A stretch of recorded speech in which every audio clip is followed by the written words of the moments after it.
اپنے بچپن کے بارے میں تھوڑا سا بتائیں۔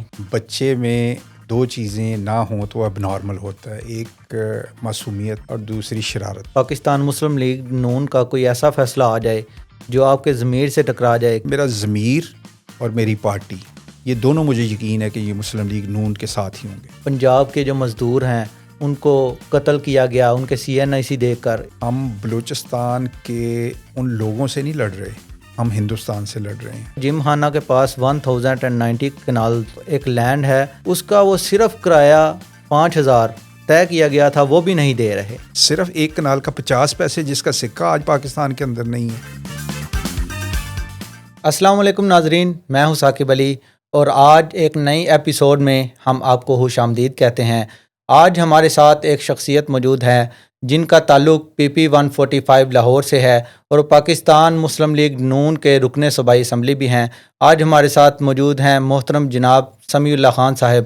السلام علیکم سر۔ وعلیکم السلام سر، کیا حال ہے آپ کا؟ بالکل ٹھیک ٹھاک، اللہ کا فضل و کرم۔ سر، آپ اپنے بچپن کے بارے میں تھوڑا سا بتائیں۔ دیکھیں، کہا جاتا ہے کہ اگر بچے میں دو چیزیں نہ ہوں تو اب نارمل ہوتا ہے، ایک معصومیت اور دوسری شرارت۔ ہم اپنے بچوں میں بھی دیکھا، جب ہم بچے تھے تو مجھے لگتا ہے کہ یہ میرے اندر دونوں کا کمبینیشن تھا، معصومیت بھی تھی اور شرارت بھی تھی۔ تو اچھا بچپن گزرا، اور اس حوالے سے اچھا تھا کہ چونکہ میرا تعلق بنیادی طور پہ سفید پوش طبقے سے تھا، والدین لاہور کے جو مضافاتی علاقہ شادرہ ہے وہاں کے رہنے والے تھے، تو وہ جو ایلیٹ کلاس کے بچوں کا بچپن ہوتا ہے، ہمارا بچپن ویسا نہیں تھا۔ مڈل کلاس، جو غریب اور middle class, lower middle class لوگوں کے بچوں کا بچپن ہوتا ہے اس طرح کا۔ گلی محلے میں، گلیوں میں ہر وہ گیم کھیلی، چاہے وہ لاٹو کھیلنا ہو، وہ بانٹے کھیلنا ہو، ٹھیک ہے، اس طرح کی گلی ڈنڈا بھی ایک وقت تک کھیلا۔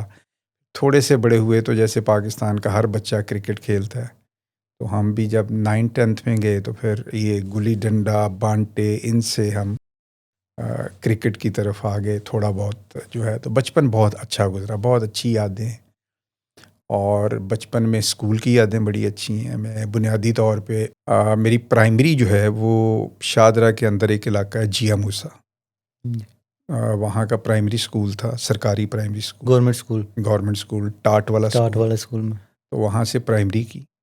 پھر شادرہ کا ایک اس وقت بھی بڑا اچھا نام ہے اسکول کا، گورنمنٹ کا ایک گورنمنٹ ہائی اسکول شادرہ، تو وہاں سے میٹرک کیا۔ جو وہ اسکول 6 سے 10ویں تک تھا، تو اس میں 3 سال ٹاٹ پہ بیٹھ کے پڑھے 8ویں تک، اور پھر جب 9th میں گئے تو اس وقت اسکول کی کچھ حالت بدلی تو فرنیچر آ گیا، تو پھر ہم جو چیئرز یا ڈیسک ہوتے ہیں اس کے اوپر تعلیم حاصل۔ اسی طرح میں تعلیم کا بھی آپ کو بتا دوں، ہاں، اس کے بعد میں نے جو FSC ہے اسلامیہ کالج ریلوے روڈ سے، اس عرصے میں نے BSc میں 2 طرح سے میں آپ کو بتاؤں گا۔ BSc کے لیے میں نے داخلہ لیا اسلامیہ کالج سول لائنز میں۔ وہاں میرا چونکہ شروع سے ہی ایک سیاست کی طرف دلچسپی تھی، تو وہاں جو اسٹوڈنٹ یونین کے الیکشنز ہوتے ہیں، اسٹوڈنٹ لیڈرز لڑتے ہیں، تو اس میں نے وہاں اسٹوڈنٹ یونین کا الیکشن لڑا، اسلامی جمعیت طلباء کے خلاف، ایک الائنس بنا کے مختلف لوگوں کا، تنظیموں کا، تو وہ میں لوز کر گیا۔ لیکن یہ بھی کہہ سکتے ہیں کہ اسٹوڈنٹ پالیٹکس میں بھی بڑا ایکٹیولی حصہ لیا۔ اسی عرصے میں نے ایک ہماری کالا شاہ کاکو کا نام تو سنا ہوگا، ہاں جی سنا۔ وہ 80s کے اندر 90s کے اندر بڑی ایک انڈسٹریل ایک اسٹیٹ اس کو کہہ لیں ایریا تھا، اور وہاں پہ جو نیشنلائز انڈسٹری تھی، جو سرکاری ادارے اس کو کہہ لیں وہ تھے، وہاں میں نے تھوڑا عرصہ ملازمت بھی کی۔ اور اس میں وہاں چونکہ جب آپ ملازمت کرتے ہیں تو سیاست میں اگر دلچسپی ہے تو پھر آپ ٹریڈ یونین وہاں ہوتی ہے، جیسے اسٹوڈنٹ یونین ہوتی ہے کالجز میں، ویسے وہاں ٹریڈ یونین ہوتی ہے۔ تو وہاں میں نے پھر چونکہ سیاسی ایک جراثیم تھے تو وہاں پھر میں نے ٹریڈ یونین میں حصہ لیا۔ تو اس طرح سے یہ بچپن اور جوانی اور یہ سارے مراحل جو ہیں وہ اس طرح سے طے کیے۔ سر بی ایس تک ہی آپ نے تعلیم حاصل کی یا اس سے زیادہ؟ نہیں، وہ ایک اور سٹوری ہے. جب بی ایس سی میں نے داخلہ لیا تو اسلامیہ کالج سول لائنس میں جمعیت کے خلاف لیا. جیسے ہی ہمارا ایڈمیشن ہوا 3rd ایئر میں تو الیکشن آ گئے. جب الیکشن لڑا، یہ 83 یا 4 کی بات ہے. اس وقت کالجز کے اندر تشدد اور مار پیٹ کا بہت قتل و غارت غریبی ہوتی تھی. تو جب ہم الیکشن ہار گئے تو جمعیت نے وہاں اعلان کیا کہ جنہوں نے ہمارے خلاف الیکشن لڑا ہے یا تو وہ جان سے جائیں گے یا وہ کالج نہ آئیں. اپنی خیر مناؤ. آپ کی جوانی میں شاید اس طرح کا نہیں دیکھا آپ نے. ہاں جی. ہم نے وہ دور دیکھا ہے کہ مخالف کو جان سے مار دینا یا اس کو اس کی کوئی بازو توڑ دینا، ٹانگ توڑ دینا. تو مجھے یہ ہر بندے کو زندگی عزیز ہوتی ہے. تو میں نے پھر وہ بی ایس سی اس جو ایک خوف کی فضا تھی جمعیت کی طرف سے، اس کی وجہ سے میں نے وہ چھوڑ دی. اور پھر میں نے کچھ عرصے بعد پرائیویٹلی بی اے کیا. تو گریجویشن تک تعلیم حاصل کی. وہ ایک واقعہ جو مجھے یہ کہہ لیں وہ الیکشن لڑنا میری زندگی پہ بھاری بھی گزرا کہ میں جو بہت سوچتا تھا بی ایس سی کروں گا، ایم ایس سی کروں گا، یہ اس طرح کی ہوتی ہے.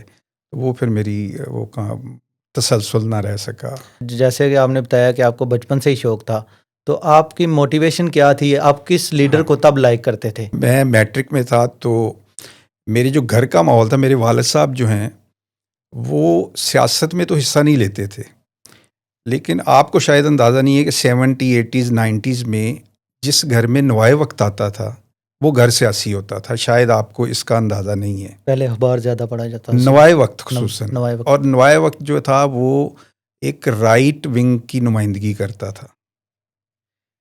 تو میرے والد صاحب نوائے وقت کے بہت بڑے قاری تھے. اس وقت تو ہوتا ہی اخبار تھا نا. ہاں جی. ٹی وی تو سرکاری ٹی وی ہوتا تھا بس، پی ٹی وی. اس وجہ سے گھر میں وہ نوائے وقت پڑھ کے تو جو بحث مباحثہ کرتے تھے اس سے ہم جو رائٹ ونگ کی سیاسی جماعتیں ہیں ہمارے گھر میں ان کی طرف رجحان تھا، جس میں جماعت اسلامی ہے، جمیعت العلماء پاکستان تھا، جمیعت العلماء اسلام تھا. جو پھر بھٹو صاحب کے خلاف آپ نے سنا ہوگا کہ 9 ستارے ہاں جی. وہ بنے، ایک تاریخ ہے جو بھٹو صاحب کے خلاف جنہوں نے ایک 70 کا اور 77 کا خصوصاً الیکشن لڑا. تو گھر میں تو وہ ماحول تھا. تو وہ کہہ لیں کہ 70 اور 80 کی دہائی جو ہے وہ بھٹو اور اینٹی بھٹو کے درمیان تھی سیاست ساری. تو اس میں میرے گھر کا ماحول اینٹی بھٹو تھا. جب میں میٹرک میں تھا، میں نے میٹرک میں ہوتے ہوئے مجھے یاد ہے 77 کے الیکشن تھے تو بچہ تھا میں. تو وہ جو ہمارے حلقے میں رفیق باجوہ صاحب تھے جو پیپلز پارٹی کے خلاف ایم این اے کا الیکشن لڑا تھا، وہ مجھے اپنی جلسوں میں لے کے جاتے تھے کہ میں بھٹو کے خلاف تقریر کروں. اور میں نے 2-4 تقریریں بھٹو صاحب کے خلاف بچپن میں یعنی 9th 10th میں کی، عام جلسوں میں، عام جو جنرل الیکشن ہے اس میں.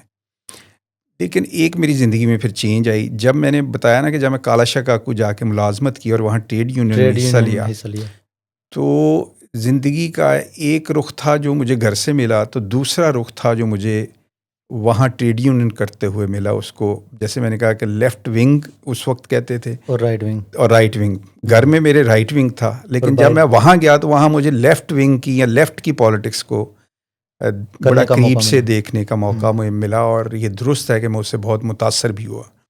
اور میں نے پھر لیفٹ کی پالیٹکس جو ہے اس کو مطلب جوائن کرنے کا فیصلہ کیا. یعنی اس کو میں نے اس کے لیے پھر میں نے سیاست بھی شروع کی لیفٹ کے والے سے.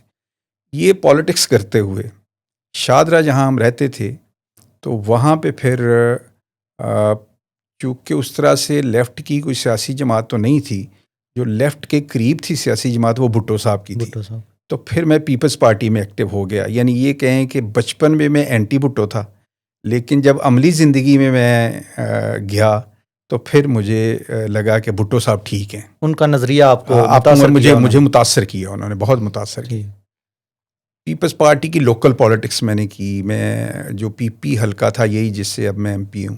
مجھے یاد ہے کہ میں پہلی بار وہاں اس پی پی کا جنرل سیکرٹری بنا پیپلز پارٹی کا، اور میرے ساتھ صدر بنے تھے بڑے مشہور شاعر ہیں اسلم گرداسپوری صاحب.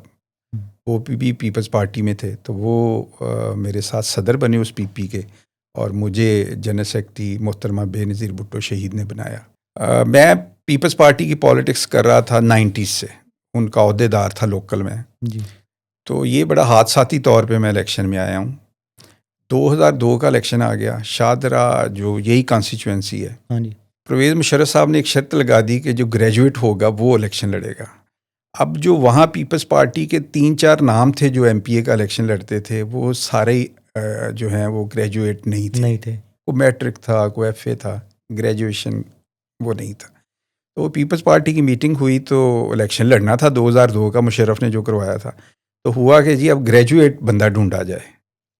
تو آپ بھی اس میٹنگ میں تو موجود اس میں وہ پھر وہ جو پرانے نام تھے جنہوں نے، بلکہ میرے ذہن میں تو تھا ہی نہیں کہ میں نے لڑنا ہے، تو وہ جو پرانے نام تھے وہ جب آؤٹ ہو گئے تو انہوں نے پھر نظر دوڑائی کہ پیپلز پارٹی میں گریجویٹ کون ہے، اور بھی ہم ینگسٹر تھے 3-4 جو گریجویٹ تھے، تو پھر بہرحال قرا جو ہے وہ میرے نام نکلا۔ تو اس طرح میں اس کو حادثاتی طور پہ کہتا ہوں، اگر وہ شک گریجویشن کی نہ ہوتی تو میں آج آپ کے سامنے نہ ہوتا، میں الیکشن نہ لڑ رہا ہوتا۔ تو پھر 2002 کا الیکشن لڑا، ایک فریش چہرہ تھا، لوگوں پالیٹکس تو میں پہلے ہی کر رہا تھا لوکل بغیر الیکشن کے، بالکل، تو لوگوں نے اس الیکشن میں مجھے پھر منتخب، پہلی بار 2002 میں ایم پی اے بنا پیپلز پارٹی کے پلیٹ فارم۔ سر پیپل پارٹی کے اندر بھی آپ نے بہت زیادہ ٹائم گزارا، اس کے بعد آپ نے نون لیگ میں سوئچ کیوں کیا؟ جو نظریہ ذوالفقار علی بھٹو شہید کا تھا، جس کو بے نظیر بھٹو آگے لے کے چل رہی تھی، وقت کے ساتھ جب 8 سے 13 تک کی پیپلز پارٹی کی حکومت تھی، اس میں پیپلز پارٹی عوام کی اس طرح سے خدمت نہ کر سکی جس طرح ہم سوچتے تھے بچپن سے، جیسے کہہ لیں۔ بنیادی طور پہ یہی تھا کہ جو اس پاکستان کی خدمت کرے، جو عام لوگوں کے لیے کچھ کرے، پیپلز پارٹی اس معیار پہ پوری نہ اتر سکی۔ خصوصاً میں جس عرصے کی بات کر رہا ہوں 2008 سے لے کے 13 تک، تو پھر یہ بندہ خود سوچتا رہتا ہے کہ یا اگر پالیٹکس کرنی ہے تو پھر ملک کے اندر آپ نظر دوڑائیں کہ کون سی پارٹی ہے جو عوام کے لیے جو کچھ کر رہی ہے۔ تو میں مختصر یہی کہوں گا کہ اس وقت پاکستان مسلم لیگ نون جو ہے 13 تک کا اگر کریں، میں نے 12 میں شمولیت اختیار کی مسلم لیگ نون میں، اگر آپ 8 سے 13 تک کا عرصے پہ نظر دوڑائیں تو پنجاب کے اندر آپ کو بہت بڑی ڈیولپمنٹ جو ہے وہ نظر آتی ہے۔ لوگوں میں مسلم لیگ نون کے بارے میں بہت اچھے تاثرات تھے کہ یہ عوام کی خدمت کر رہی ہے، تو اسی سے متاثر ہو کے ہم نے پھر میں نے مسلم لیگ نون کو جوائن کرنے کا فیصلہ کیا۔ اور میں آج بھی، بعض لوگ دیکھیں پارٹیاں جب چینج کرتے ہیں تو جس پارٹی میں رہے ہوتے ہیں اس کو برا بھلا کہتے ہیں، اس کے بارے میں مجھے آج بھی سوال ہو تو میں پیپلز پارٹی کے بارے میں کبھی کوئی اس طرح کی اسٹیٹمنٹ نہیں دی یا بد زبانی یا وہ نہیں کرتا۔ بڑا اچھا وقت گزرا ہے، بڑی عزت دی ہے انہوں نے، لیکن پاکستان کی تعمیر و ترقی اور عوام کی خوشحالی کے لیے جو توقعات تھیں پیپلز پارٹی سے، وہ اس پہ پورا نہیں اتر سکے، اور میاں نواز شریف کی قیادت نے پاکستان نے جو کامیابیاں حاصل کی اس نے مجھے متاثر کیا۔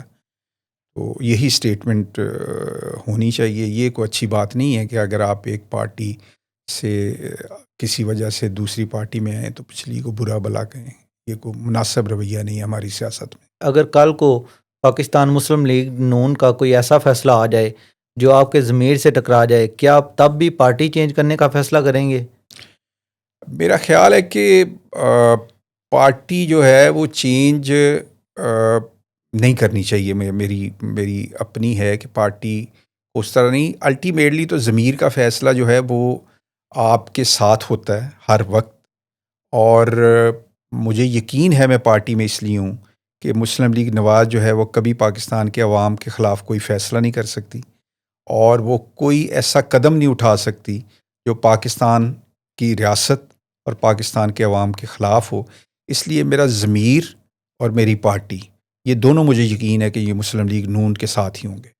سر بلوچستان کی اگر بات کی جائے، وہاں پہ جو پنجاب کے جو مزدور ہیں ان کو قتل کیا گیا ان کے CNIC دیکھ کر، اس پر آپ نے اسمبلی فلور کے اوپر بہت زیادہ آواز اٹھائی، اور اس پر آپ نے یہ بھی کہا کہ اگر بلوچستان گورنمنٹ اس پر کوئی ایکشن نہیں لے گی تو ہم اس پر ایکشن لیں گے. کیا ابھی تک اس معاملے پر کوئی ایکشن لیا گیا؟ اگر نہیں لیا گیا تو کیا آپ نے اس چیز پر کوئی ایکشن لیا؟ دیکھیں، یہ بڑا ایک افسوسناک پہلو ہے جس کی طرف آپ نے اشارہ کیا ہے. اس میں ہم وفاق کی 4 اکائیاں ہیں، جس میں بلوچستان ہے، سندھ ہے، پنجاب ہے، خیبر پختونخوا ہے. اور میں یہ پنجابی ہونے کے ناطے نہیں، تاریخ جو پاکستان کی بتاتی ہے کہ اگر سب سے کھلے دل کے ساتھ پاکستان کے اندر کسی نے پالیٹکس کی ہے تو وہ پنجاب ہے. پنجاب نے ہمیشہ بڑے بھائی کا کردار ادا کرتے ہوئے، آپ یہاں پہ دیکھیں، پنجاب کے اندر آپ کے پشتون ہوں گے، پٹھان ہوں گے، بلوچی ہوں گے، سندھی ہوں گے، ہم نے کبھی ان کو ہم نے ان کو پاکستانی کی نظر سے دیکھا ہے. ہم پنجاب کے اندر بہت بڑا کاروبار جو ہے وہ خیبر پختونخوا سے آئے ہوئے لوگ ہماری مارکیٹس کے اندر آپ دیکھتے اسی ہیں طرح پشتون. وہ اپنا اچھا کاروبار کر رہے ہیں. ہماری جو ریئل اسٹیٹ ہے اس کے اندر ان کی بہت بڑی اب انویسٹمنٹ ہے پنجاب کے اندر. اسی طرح اگر کوئی کراچی سے آ کے یہاں پہ کاروبار کرتا ہے، کوئی سندھ سے آ کے کرتا ہے، بلوچستان سے آ کے کرتا ہے، یہاں بلوچی اسٹوڈنٹس ہمارے پاس پڑھنے آتے ہیں، یہاں علاج کے لیے پنجاب میں تینوں صوبوں سے لوگ آتے ہیں. ہم کھلے دل کے ساتھ، بڑا دل کر کے ان کو اپنا پاکستانی بھائی سمجھتے ہوئے ان کو ویلکم کرتے ہیں. لیکن افسوس کی بات ہے کہ بلوچستان کے اندر اب تو یہ بات سامنے آ گئی ہے. پہلے ہم سمجھتے تھے کہ بلوچ عوام کا جو احساس محرومی ہے وہ نشانہ بناتے ہیں پنجاب کے لوگوں کو. لیکن اب یہ بات سامنے آ گئی ہے کہ یہ ہندوستان ہے، انڈیا ہے جس کی پراکسی ہیں بلوچستان کے اندر، ان کے ایجنٹ ہیں بلوچستان کے اندر، جو پاکستان کی یکجہتی کو نقصان پہنچانے کے لیے وہاں پہ وہ فنڈنگ کرتے ہیں، وہاں پہ وہ اسلحہ دیتے ہیں اور وہ اس طرح سے پنجاب کے لوگوں کو وہاں پہ ٹارگٹ کرتے ہیں. پنجاب براہ راست تو وہاں کوئی اقدام نہ کر سکتا ہے، نہ اس کو کرنا چاہیے، لیکن بلوچستان کی حکومت اور وفاق کی جو ایجنسیز ہیں، جو سیکیورٹی ادارے ہیں، وہ اس وقت ہم بلوچستان کے ان لوگوں سے نہیں لڑ رہے، ہم ہندوستان سے لڑ رہے ہیں. بلوچستان کے اندر ہماری آئے روز ہماری سیکیورٹی فورسز کے جوان، ہمارے بچے جو ہیں وہاں پہ ان دہشت گردوں کو مار بھی رہے ہیں اور خود بھی شہادت جو ہے وہ ان کو نصیب ہو رہی ہے. تو اسٹیٹ جو ہے یہ قطعاً اس کی اجازت نہیں دے سکتی. افسوس یہ ہے کہ جب پنجابی وہاں پہ مارا جاتا ہے، جب وہ وہاں پہ شہید ہوتا ہے، اس کے حق میں کون سی آوازیں اٹھتی ہیں؟ پنجاب نے تو بولنا ہی بولنا ہے، وہ میرے بھائی ہیں جو یہاں سے جا کے روزگار کے لیے وہاں پہ گئے اور ان کو وہاں قتل کر دیا. لیکن دیکھنا یہ ہے کہ بلوچستان کے اندر ان کے لیے کون آواز اٹھاتا ہے.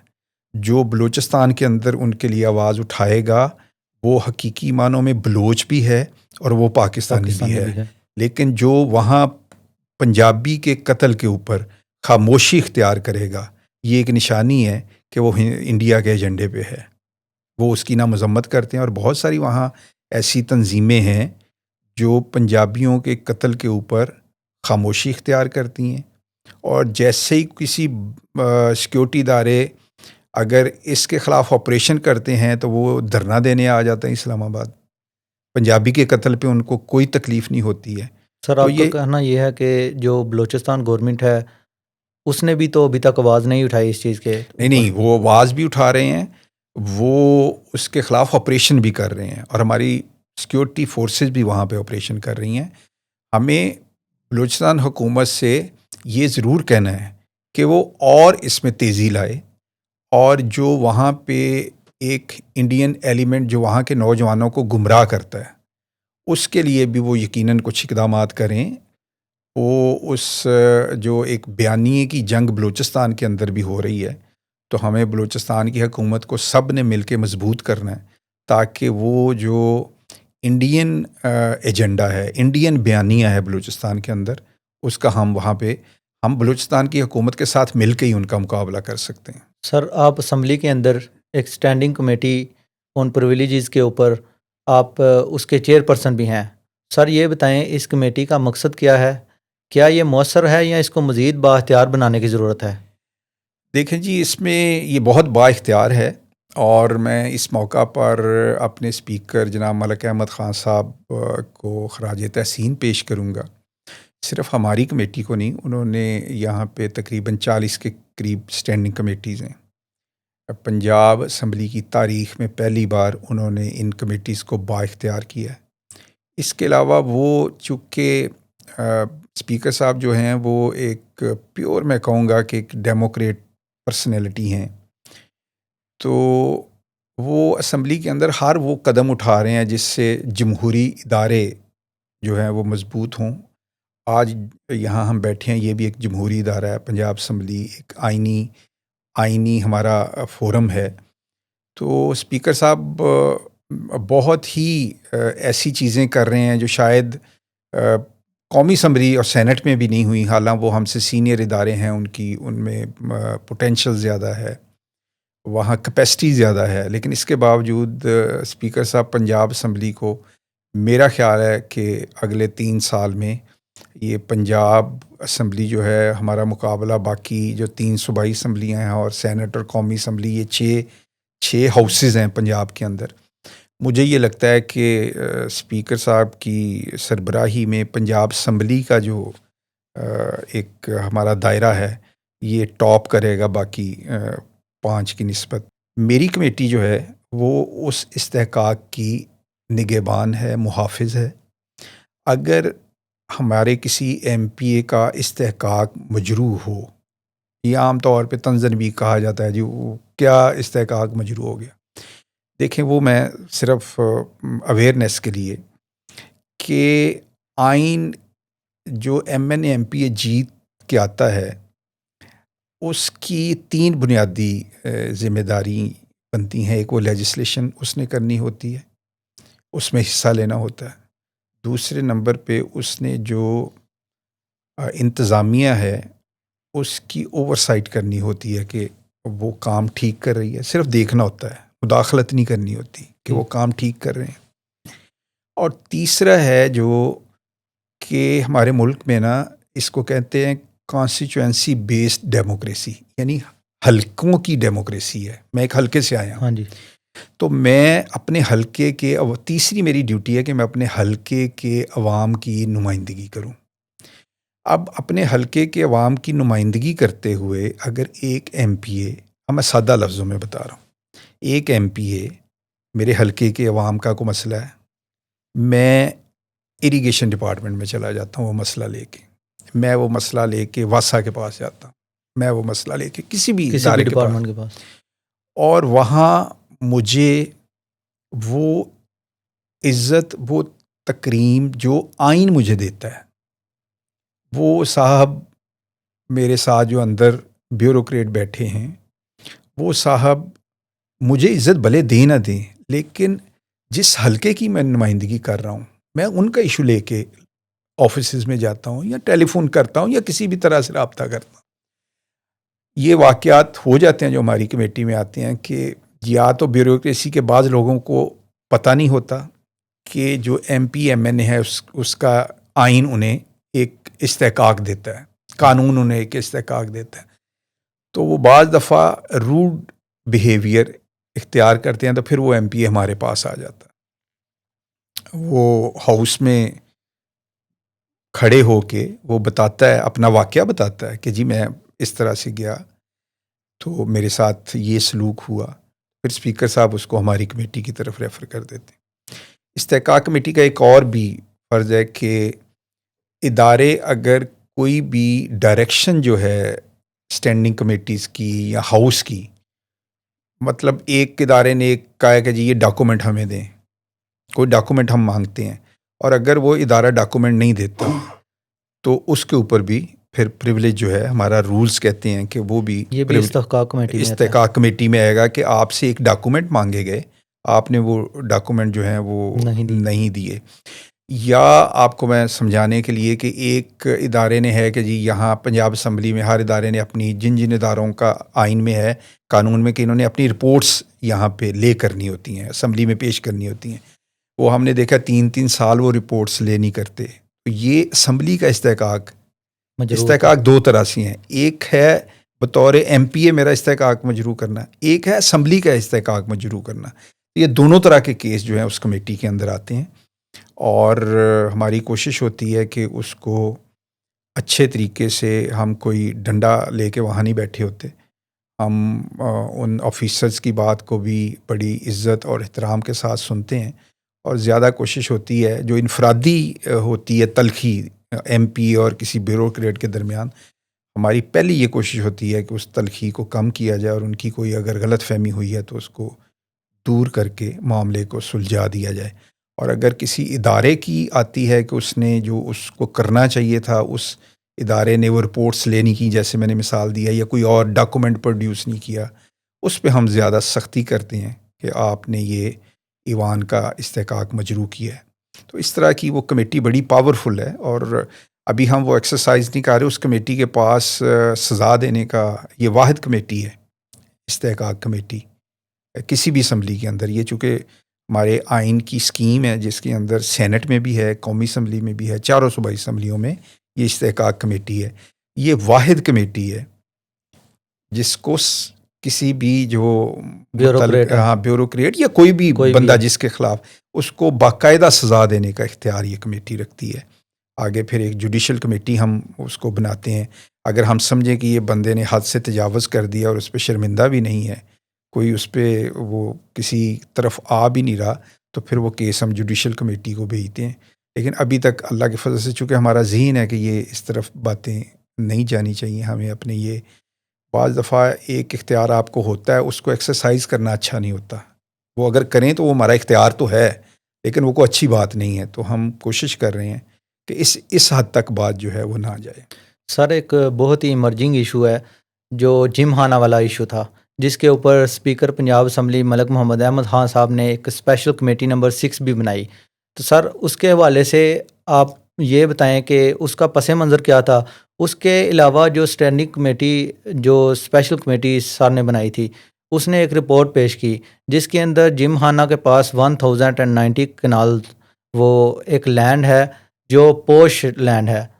اس کا وہ صرف کرایہ 5000 جو طے کیا گیا تھا وہ بھی نہیں دے رہے, مطلب کہ وہ کنال پر کنال 50 روپیز آتے ہیں.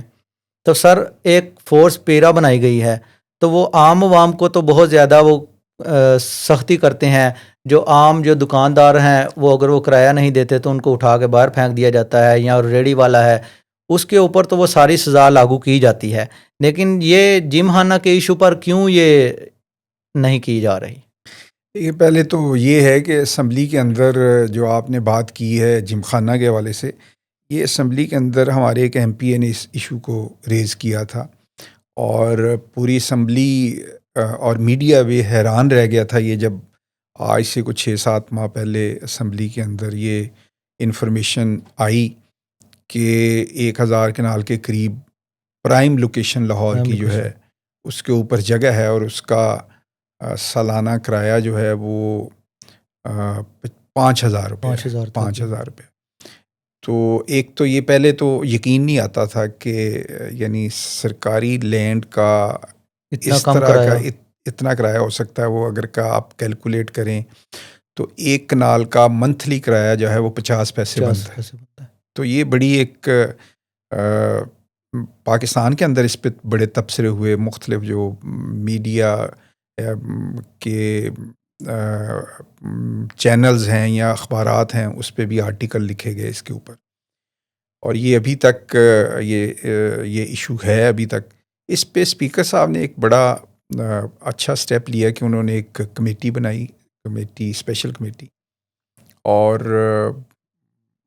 اس میں میں بھی ہوں, میں اس کو ہیڈ کر رہا ہوں. آپ اس کے کنوینر ہیں؟ جی میں کنوینر ہوں اس کا. تو ہم نے پہلے تو چونکہ وہ خبر تھی تو پہلا تھا کہ ہم پنجاب کے مختلف جو ادارے ریونیو کے ادارے ہیں یا مختلف جو اور اس سے متعلقہ جم خانہ سے متعلقہ ادارے ہیں ان سے ہم رپورٹس منگوائیں کہ اصل ہے کیا. تو ہم نے اس کی پہلی میٹنگ کی, بڑی ڈیٹیل میٹنگ ہوئی اس میں, اور ہم نے تمام جو لینڈ سے متعلقہ جتنے بھی ادارے تھے, ایل ڈی اے تھا, اس میں ریونیو ڈپارٹمنٹ تھا, اس میں ڈپٹی کمشنر لاہور تھا، ایک دو اور ڈپارٹمنٹ بھی تھے، اریگیشن تھا شاید، ان کی بھی کچھ زمین تھی اس 1000 کنال کے اندر. تو وہ رپورٹس بھی جیسے میں نے آپ کو کہا کہ بڑی مشکل سے میں یہ بتانا چاہوں گا کہ وہ آسانی سے ہمیں نہیں ملی. یعنی تمام پنجاب حکومت کے ادارے بھی وہ بڑا ہیزیٹیٹ کر رہے تھے ہمیں وہ رپورٹس دینے کے حوالے سے. بالآخر بڑی تاخیر کے بعد وہ رپورٹس ہم تک موصول ہوئیں ہمیں، اور اس میں بظاہر انہوں نے اس بات کی تصدیق کی جو اسمبلی میں پہلے دن ہوا.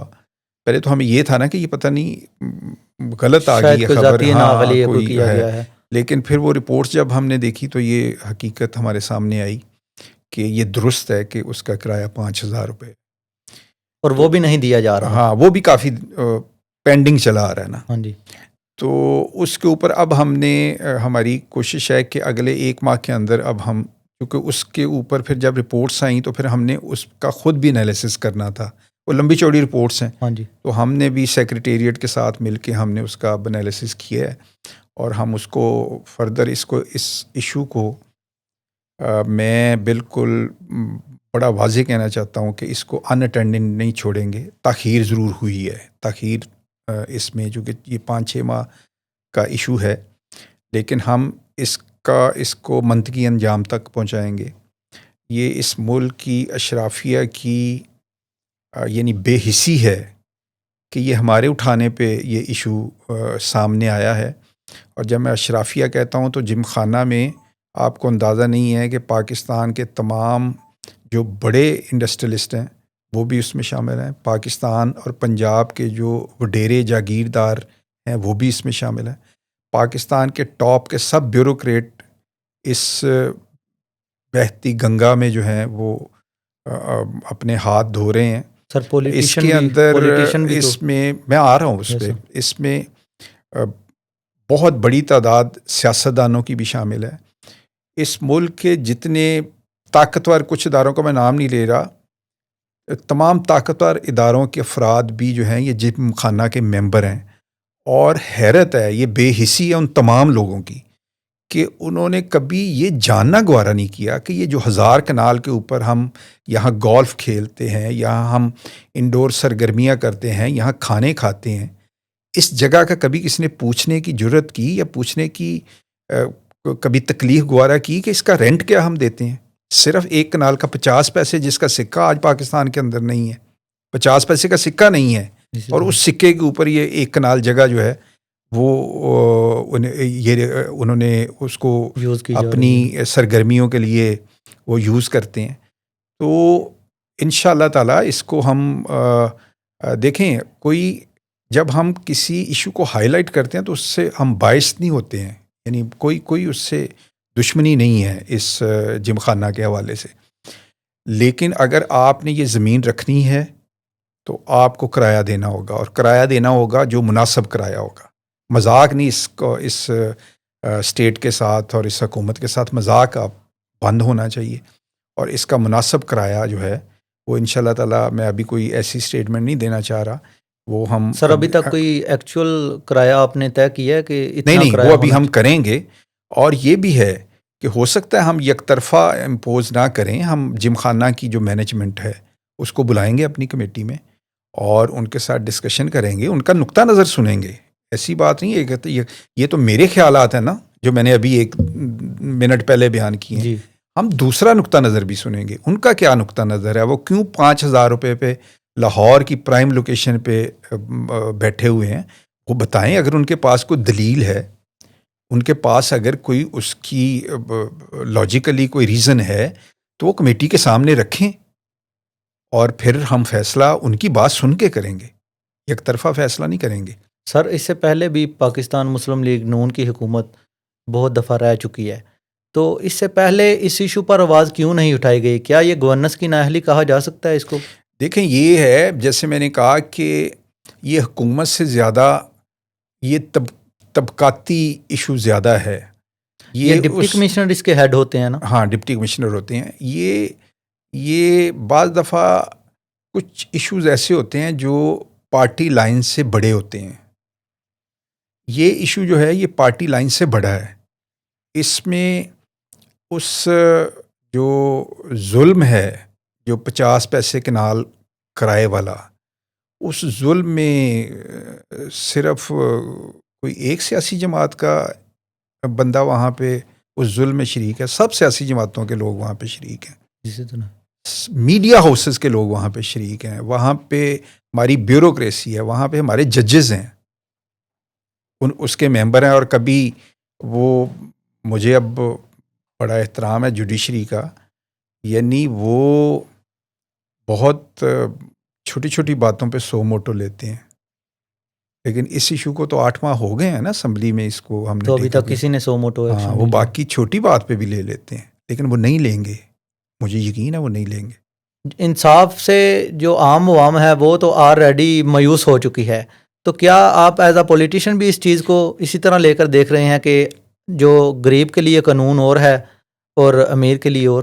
نہیں, یہ جم خانہ ایک ایشو ایسا بنا ہے جو اس کی میں آپ نے ٹھیک ہے کہ یہ اگر اس کو ایسے ہی چھوڑ دیا, فرض کریں 1 منٹ کے لیے فرض کریں کہ ہماری کمیٹی بھی بے بس ہے, ہم اس کو ایسے ہی چھوڑ دیتے ہیں, پھر آپ کا کہنا ٹھیک ہے کہ غریب کی جھونپڑی پہ تو بلڈوزر چل جاتا ہے, لیکن جہاں بااثر طبقات کا قبضہ ہے وہ ایسے ہی چھوڑ دیا. لیکن میں آپ کو یقین دلاتا ہوں کہ ہم ایسا نہیں چھوڑیں گے.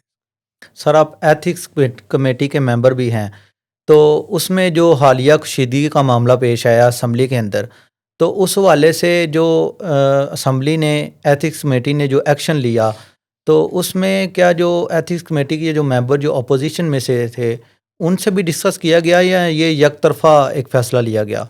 نہیں, ایک واقعہ ہوا. واقعہ تو اس اسمبلی کے آنے کے بعد اسپیکر صاحب نے اتنی زیادہ سپیس اپوزیشن کی دی کہ میں سوچتا تھا کہ کبھی اپوزیشن کی طرف سے کوئی بد نظمی یا کہہ لیں ہلڑ بازی یا ایوان کے جو تقدس ہے اس کو مجروح کرنے والی کوئی بات ہوگی نہیں, چونکہ اسپیکر صاحب تو بہت اپوزیشن کو اکاموڈیٹ کر رہے تھے. لیکن اس کے باوجود موجودہ اپوزیشن جو پی ٹی آئی کی اپوزیشن ہے, اس نے وہ اپنا روایتی رنگ جو ہے اس ہاؤس کے اندر انہوں نے دکھایا. اور چونکہ باہر تو آپ کو پتہ ہے اس پارٹی کا اب ٹریڈ مارک ہے کہ وہ بدتمیزی کرتے ہیں, گالی گلوچ کرتے ہیں, اور ان کی جو ٹاپ لیڈرشپ ہے وہ اپنی کسی کارکن کی, وہ بھلے ایم این اے ہو ایم پی اے ہو, وہ اس کی کارکردگی کو اس سے جانچتے ہیں کہ ہمارے ایم پی ایم این اے نے مخالف کو کتنی گالیاں دی ہیں. ان کی پارٹی کے اندر جو مہذب گفتگو کرتا ہے ان کی ٹاپ لیڈرشپ اس پہ کراس لگاتی ہے, اے تو بڑا شریفانہ اے P T I the culture نہیں, یہ شریفاں وانگوں کیوں گفتگو کردا پیا ہے بڑی مہذب انداز دے نال.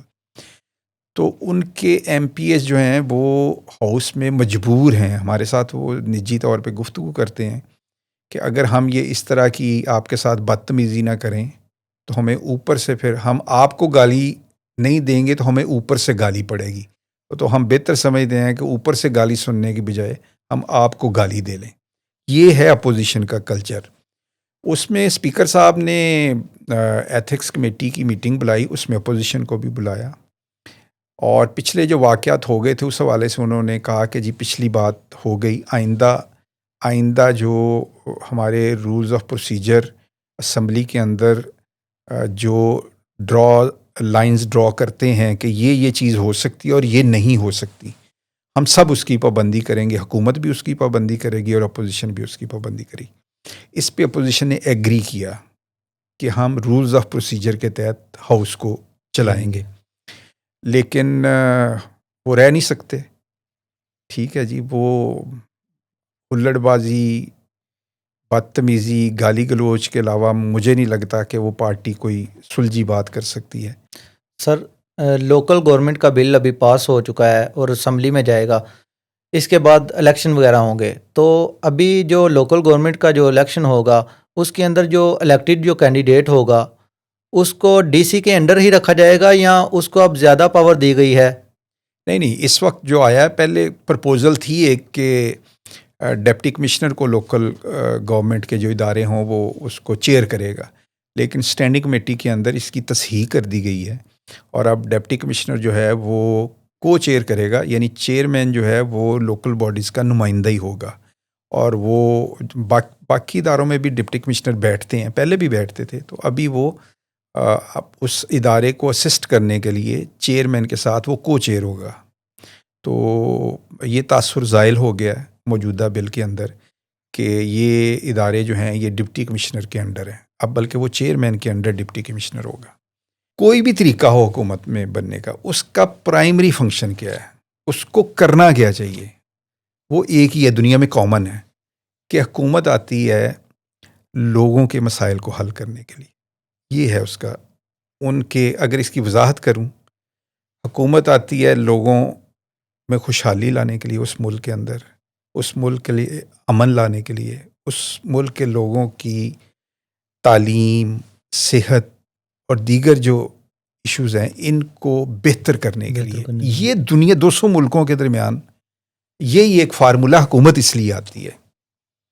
میں صرف یہ کہنا چاہوں گا کہ مجھے یہ لگتا ہے کہ اگر آپ نے حکومتوں کی کارکردگی کو نہ جانچا، یہ پاکستانی عوام کے لیے میں کہہ رہا ہوں، آپ نے اگر ووٹ جو ہے وہ کام کی بنیاد پر نہ دیا تو میں آپ کو یقین دلاتا ہوں کہ حکومتیں کام کرنا چھوڑ دیں گی۔